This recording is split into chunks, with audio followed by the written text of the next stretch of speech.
and hazy dreams, where time slows down and bloodline gently gleams. Floating melodies, soothing beats arise, taking us away where imagination flies. Close your eyes, enter the dreamland serene, where the subconscious tells a story yet unseen. Loved by the rhythm of trance slowly unfolds in this realm of tranquility where peace beholds. Good morning, everybody. I hope this video finds you well. Today I want to talk about the environments that generate and perpetuate our ability to do affirmations. Typically, being humans, we are victims of habits, and being so victims, we tend to repeat ourselves. We will do things in a repeated way to achieve our goals.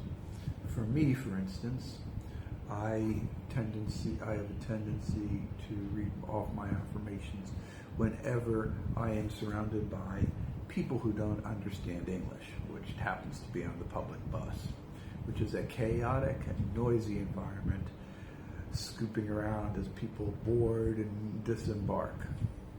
But if I had my druthers, I would be reading them in a quiet, peaceful place like my car or in a room.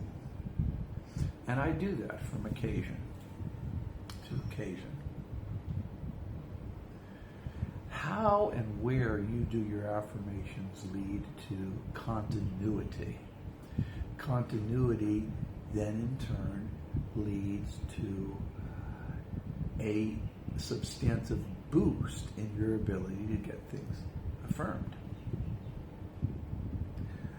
Years ago, my wife and we both did affirmations, and we would go into a church. And churches always would leave their doors open back in the 1980s, and we would go in and sit in the back, and in the quiet and peace, we would whisper our affirmations. People would think we'd be praying. We'd have our little affirmation books in front of us, and we'd whisper our prayers. She would be in one pew. On the other side, I'd be in another pew. We would whisper our prayers in that environment. On our knees. People would think we're praying. And actually we were, but not using the standard mantras. The environment and everything there really caused things to manifest. But at that time, I was asking for trivial things. Now that I'm older and substantive, I'm still asking for trivial things.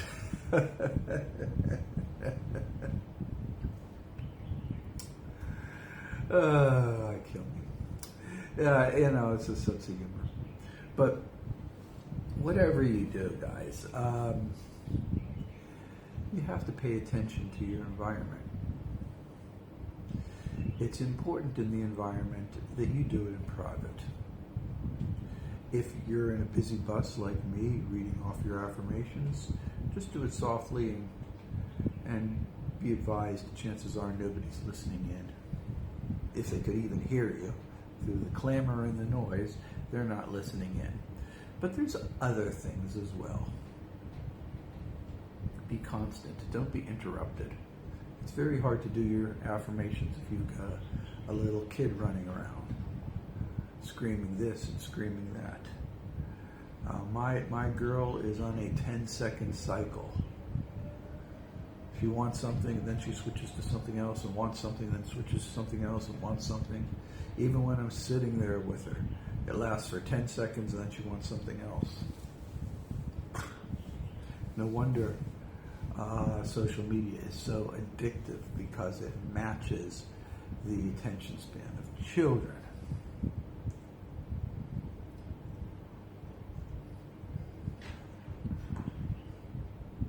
To this, I want to specify that words are culled with power. So you must be careful on what you say, how you say it, and as I'm leading to right now, where you say it. Continuity is the key.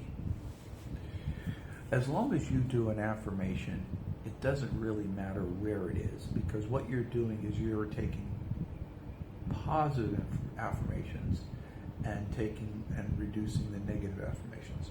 When I was a little kid, my sister was just relentless.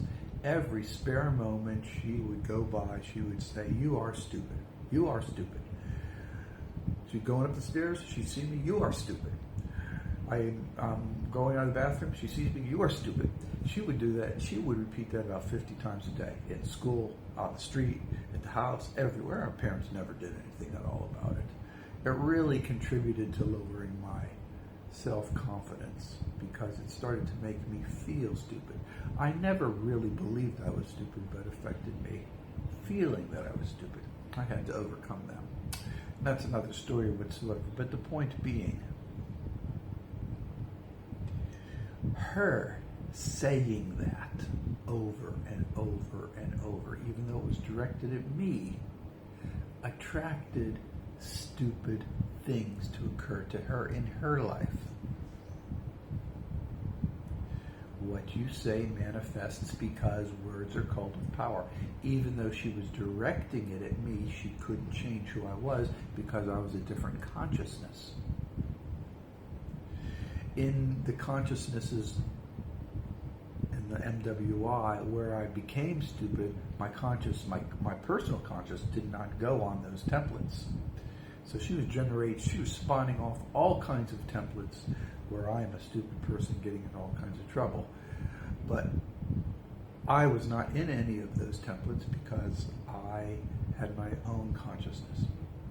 And here I am right now, and I may be many things, but I'm certainly not stupid. But she, because she's doing this, has attracted this series of stupid events, perceived as stupid events that affected her life in big ways. And I'll leave that at that. Words are culled with power. Be careful with what you say and how you say it. Be careful on your environment. Remember, continuity of action generates manifestation. The observer manifests the template, the reality that you live upon. That's you. So be careful in what you say and how you say it.